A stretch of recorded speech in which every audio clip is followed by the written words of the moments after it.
जोरू का गुलाम, ये वाला निकनेम आप दे सकते हो रैंडी ऑर्टन को वाइपर कहने के बजाय, क्योंकि अपने रिटायरमेंट के बारे में उन्होंने एक ऐसी स्टेटमेंट दी है। वो ये कहते हैं कि जब मेरी बीवी यानी कि किम ऑर्टन मुझे बताएंगे कि रिटायर हो जाना चाहिए तो उस पॉइंट पे मैं रिटायर हो जाऊंगा। ये आउट ऑफ रिस्पेक्ट वैसे उन्होंने बोला अपनी वाइफ के लिए, क्योंकि आपको पता है पार्टनर का जो बॉन्ड है वो कुछ इसी तरीके का होता है। और इसके ऊपर भी पता है लोग ट्रिगर हो गए कि अरे भाई ऐसा कैसा, तुम्हारा लेजेंडरी करियर है, अपनी वाइफ के कहने पर तुम ऐसा बोलोगे कि जब मुझे रिटायर होना है, क्या तुम वैसे बिजनेस की अपने करियर में उसकी कुछ वैल्यू नहीं रखते कि अपनी वाइफ के डिसीजन के हिसाब से तुम चलोगे? अरे भाई हर छोटे मोटे उठने बैठने के डिसीजन वाइफ के हिसाब से ले रहे हैं, वो ये वाला ना लेंगे। लाइफ में अगर शांति चल रही हो तो Twitter I think best place है फिर। Okay, hello chatters, my name is Rohit and you are watching wrestle chatter. Welcome guys आपका वॉइस ऑफ रेसलिंग के एक और नए एपिसोड में। जैसा कल आपने बोला था अंडरटेकर की स्ट्रीक के ऊपर ये पहला एपिसोड, और मैं तो सिर्फ इतना ही बोलना चाहूंगा भाई, 1 लाख लोग इस वीडियो को देख रहे हो, वो चीज़ नहीं सुनी तो मतलब समझ लो कुछ नहीं सुना। और पॉडकास्ट के बारे में वैसे तो मैं बहुत बात करता हूँ, लेकिन शायद ऐसी लाइन मैं कभी यूज़ नहीं करूंगा। अंडरटेकर की स्ट्रीक के ऊपर पूरा डेडिकेटेड एपिसोड आ चुका है, उस मूवमेंट के बारे में ज़्यादा मैं डिस्क्राइब करूंगा नहीं, ना सिर्फ अंडरटेकर के बारे में बल्कि ब्रॉक लेसनर की भी आपको ऐसी बातें पता चलेंगी कि आप बोलोगे क्या ब्रॉक लेसनर ऐसा भी बंदा है? तो ज़्यादा नहीं बोलूंगा, डिस्क्रिप्शन में लिंक है या फिर इस वीडियो के एंड में स्क्रीन पर आपको दिख रहा होगा। 30 मिनट की पूरी एंटरटेनमेंट की आपकी जिम्मेदारी हमारी। चलो भाई, डब्ल्यूडब्ल्यूई भी कुछ इसी तरीके से दिखा रही है कि वो ऊला फाला जो माला है उसी की चेज रोमन रेंज की रहने वाली है। ये वीडियो डब्ल्यूडब्ल्यूई ने अपने इंस्टाग्राम पे पोस्ट की है और यहाँ पे कैप्शन पे लिखा हुआ है ही हैड इट, यानी रोमन रेंज के पास वो आ चुका था, लेकिन फिर उसके बाद आपको पता ही है ये सोलो सिकोवा, टामा टोंगा, जेकब फाटो, इन सब ने मिलकर जो है वो ऊला फाला उनसे ले लिया। तो प्रोग्रेस डब्ल्यूडब्ल्यूई उसी डायरेक्शन में दिखा रही है। अभी तो वैसे सिस्टम समझ में भी नहीं आ रहा रोमन रेंज के वापस आने का, और मैं ऐसा इसलिए कह रहा हूं क्योंकि जो डब्ल्यूडब्ल्यूई ने रोमन रेंज को 13 सितंबर के स्मैकडाउन के एडिशन के लिए, जो यूएसए नेटवर्क पर स्मैकडाउन का पहला एडिशन है, वहां के लिए एडवर्टाइज किया था, अब रोमन रेंज उस वाली एडवर्टाइजमेंट से गायब हो चुके हैं। अब इससे पहले कि आप लोग पैनिक करने लग जाओ कि रोमन रेंज क्या इतने टाइम तक नहीं आने वाले, वो किसी स्मैकडाउन के शो के लिए तो एडवर्टाइज है नहीं। शायद डब्ल्यूडब्ल्यूई ने रोमन रेंज को एडवर्टाइजमेंट से हटाया, इसका मतलब ये नहीं कि रोमन रेंज वहां पे नहीं आने वाले हैं। मैंने तो आपसे ये बोला था कि ऐसा भी हो सकता है कि भले रोमन रेंज को वो एडवर्टाइज ना करें शो के लिए, लेकिन उसके बावजूद भी वो उनको टीवी पर अपीयर करें, और वो इसलिए हो सकता है क्योंकि डब्ल्यूडब्ल्यूई वही सरप्राइजिंग वाला एलिमेंट रोमन रेंज के लिए रखना चाहती हो। लेकिन अगर बिल्कुल ऑब्वियस चीज इसको मान के चले तो फिलहाल 13 सितंबर के शो के लिए रोमन रेंज एडवर्टाइज तो नहीं है। तो अगर रोमन रेंज वहां पर नहीं आते तो ऐसा नहीं होगा कि वहां पे आने वाले लोगों के साथ कुछ अनफेयर हो गया। हाँ, जिन लोगों ने टिकट ये सोच के खरीद ली कि रोमन रेंज वहां पे आ रहे हैं, उनका मैं कुछ नहीं कह सकता, लेकिन हाँ ऐसा पॉसिबल भी है कि शायद रोमन रेंज का ब्रेक लंबा है। बट जिस तरीके की स्टोरी चल रही है, मुझे लग रहा है डब्ल्यूडब्ल्यूई को स्मैकडाउन में रोमन रेंज को लेके आने की जरूरत है, तभी वो जो ब्लड लाइन की स्टोरी है वो अच्छे से प्रोग्रेस करेगी। तो ऐसा भी हो सकता है कि एडवर्टाइजमेंट से हटाने का मतलब यह है कि शायद रोमन रेंज उससे पहले भी आ जाए, क्योंकि मैं तो ये नहीं मान सकता भाई कि डब्ल्यूडब्ल्यूई अपने जो प्रीमियर वाले शो है उसको इतना बड़ा दिखाती है, तो ये तो पहला ही शो होने वाला है उस नेटवर्क पे जाने के बाद स्मैकडाउन का पहने वाला है। तो मेरे को थोड़ा मुश्किल लग रहा है कि रोमन रेंज वहां पे नहीं होंगे, और अगर ऐसा डब्ल्यूडब्ल्यूई ने कर दिया तो फिर गालियां देने के लिए हम लोग तैयार हैं। 2025 में जॉन सीना का रिटायरमेंट होने वाला है। पूरे फेयरवेल टूर के बारे में बहुत मैं बात करते ही रहता हूं अपनी वीडियोस में, और जॉन सीना ने यह भी बता दिया कि उन्होंने उस फेयरवेल टूर के बाद भी डब्ल्यूडब्ल्यूई के साथ एक एक्सटेंशन साइन कर लिया, मतलब अपने कॉन्ट्रैक्ट को उन्होंने एक्सटेंड कर लिया। वो ये कहते हैं कि वो बैक स्टेज किसी न किसी कैपेसिटी में डब्ल्यूडब्ल्यूई के साथ रहने ही वाले हैं। और ये वाली लाइन बहुत बढ़िया बोली जॉन सीना ने, तो उसको बोल के ही दिखाता हूं। वो कहते हैं I don't think there will be a beat of my heart where WWE blood doesn't come out of it. यार ये जो शब्दों का चुनाव होता है जॉन सीना का, वो बहुत ही कमाल का होता है। समझ ही गए होगे आप जॉन सीना का क्या कहने का मतलब है, कि जो डब्ल्यूडब्ल्यूई है वो उनकी रगों में बसा हुआ है अच्छी तरीके से। तो रिटायरमेंट तो वो ले लेंगे, लेकिन उसके बाद भी किसी न किसी तरीके से वो डब्ल्यूडब्ल्यूई में सर्व करते रहेंगे। जैसे हम स्टोन कोल्ड को देखते हैं, वो कभी भी आ जाते हैं। वैसे तो उन्होंने आके मैच भी लड़ लिया था। अब जॉन सीना ने ये कहा कि 2025 के बाद मैं बिल्कुल नहीं लड़ूंगा,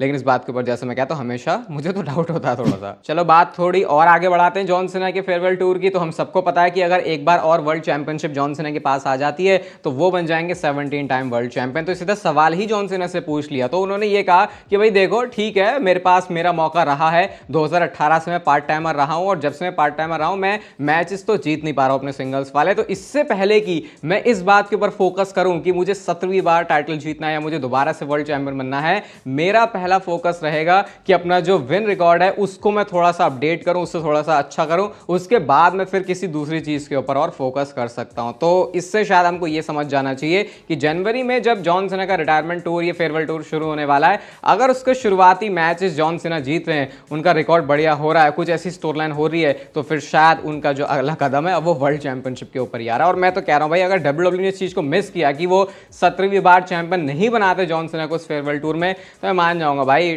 ठीक है ट्रिपल एच बढ़िया है, लेकिन कभी कभी बहुत गलत जगह भी वो जो है बेकार कर देते हैं, फंबल कर जाते हैं। ब्लड लाइन के दो बहुत बड़े सितारे हैं, दो सबसे बड़े सितारे अगर मैं बोलूँ जिसकी फैन फॉलोइंग अभी सबसे ज़्यादा है वो है the rock and Roman Reigns. लेकिन इनमें से भी सबसे बढ़िया कौन है, अब ये स्टेटमेंट किसने दी है वो तो मैं आपको बाद में बताऊंगा, लेकिन कहना उस गोट बंदे का ये है इन दोनों सुपरस्टार्स के बारे में कि रॉक ने भी अपने टाइम में बहुत कुछ अच्छा काम किया, लेकिन ये जो रोमन रेंस अब कर रहा है वो स्टैट्स के मामले में, एक्कोलेट्स के बारे में, अचीवमेंट के बारे में, नंबर्स के मामले में, हर चीज में वो रॉक को सरपास कर जाता है। तो उनके लिए greatest of all time Roman Reigns ही है। और ये स्टेटमेंट खुद जिसका निकनेम अब WWE में हो चुका है greatest of all time, John Cena की तरफ से आई है। और ये भी बता देता हूँ आपको, 24 अगस्त को आप लोग पूछ रहे थे भाई आपके 7 साल हो जाएंगे चैनल पे, तो हर बार कोई स्पेशल वीडियो प्लान करते हो। वैसे मैं अपना कैरेक्टर ब्रेक करके आउट ऑफ कैरेक्टर जाके, मतलब ये जो मेरा कैरेक्टर आपके साथ WWE की बातें करने का, वैसे कुछ वीडियोस बनाता हूँ। लेकिन इस बार वो जो टॉप 10 मेरे favourite superstar, top 10 all time मेरे सुपरस्टार है, उसकी वीडियो आ रही है।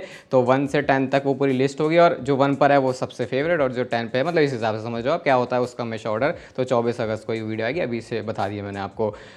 बोला भी था वैसे मैंने, थोड़ा विवाद हो सकता है, बट वो मेरी लिस्ट रहेगी, आपकी कुछ अलग हो सकती है। मैं एक्साइटेड हूँ वैसे उस वीडियो के लिए, मजा आएगा आपको भी। देखो ऑल एलीट रेसलिंग की हम ज्यादा इस चैनल पे बात करते नहीं है, रीजन मैं आपको अलग अलग वीडियो से बहुत बार बता ही चुका हूँ। लेकिन जब कुछ बहुत मस्त हो जाता है तो फिर रहा भी नहीं जाता है एक प्रोफेशनल रेसलिंग फैन होने के नाते।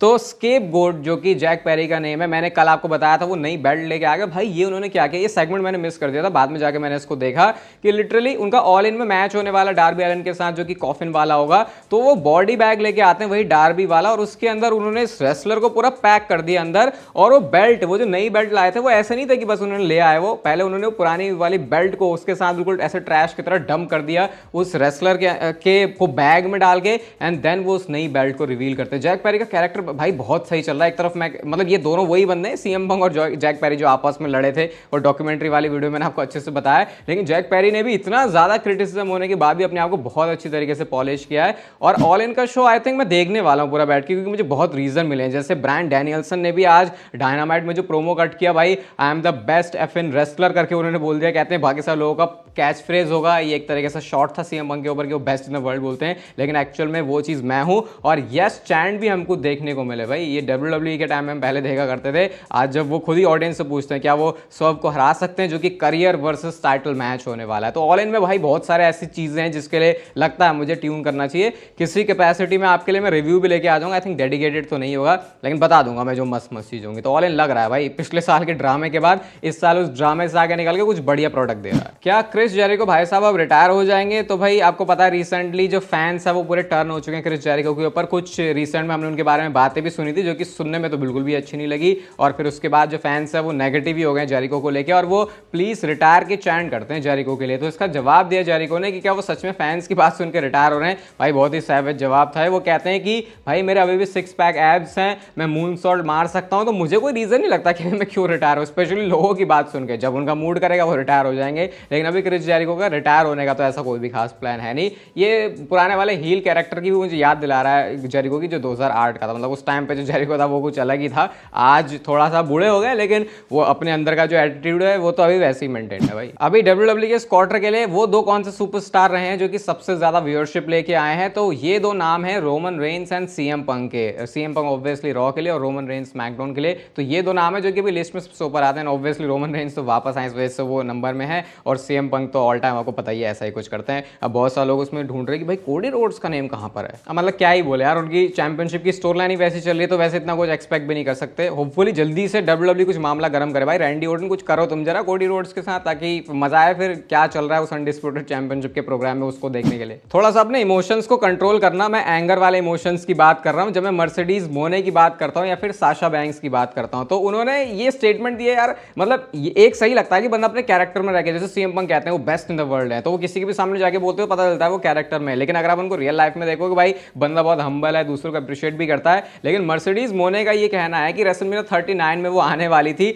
लेकिन फिर उनको AEW की तरफ से ऑफर आ जाता शो को अटेंड करने का, इसकी वजह से उन्होंने वो जो प्लान है वो डिच कर दिया। एंड वो ये भी बोलती हैं कि हमने पहले जो विमेंस रेवोल्यूशन एवोल्यूशन है वो किया था, जो 4 हॉर्स वुमेन की हम बात करते हैं, लेकिन अब ये जो इसका 2.0 वाला वर्जन है वो हम ऑल एलीट रेसलिंग कंपनी में लेके आ रहे हैं। मैं ऐसा इसलिए बोल रहा हूं क्योंकि मर्सिडीज मोने को आप कहीं भी बोलते हुए सुनोगे, उनको लगता है कि भाई वो सबसे ही अलग है, कुछ बहुत ही अलग चल रहा है। नार्सिसिस्टिक बिहेवियर जिसको हम बोलते हैं, ऐसा मतलब हर किसी को होना चाहिए अपने कैरेक्टर में, लेकिन साशा बैंक्स का मुझे थोड़ा सा अटपटा लगता है कि मतलब वो WWE के साथ बात भी करना चाहती है, हमेशा उसको अपनी सेंटेंस में यूज़ करते हैं, लेकिन फिर यही बोलते हैं भाई मेरा तो सब कुछ ही कमाल का चल रहा है। ये थोड़ा सा डिवाइड करने वाली चीज़ हो जाती है। आपका कुछ ओपिनियन है उसके ऊपर तो आप बता सकते हो। एंगर वाली बात मैंने ऐसी बोलती, फनी लगता है थोड़ा कि मतलब ऐसा अपनी ही दुनिया में अलग ही लोग जी रहे हैं। बाप बेटे यानी कि रे मिस्टीरियो और डोमिनिक मिस्टीरियो का मैच आप देखना चाहते हो दोबारा, तो शायद उनका तीसरा मैच भी हो सकता है। और ये खुद रे मिस्टीरियो की ही पिच है कि वो अपने मास्क को ऑन द लाइन रख देंगे अगर जो डोमिनिक है उसकी मूंछ या फिर वो मुलेट मले जो भी आपको बोलना है, जो भी आप इसको प्रोनाउंस करना चाहते हो किसी भी तरीके से,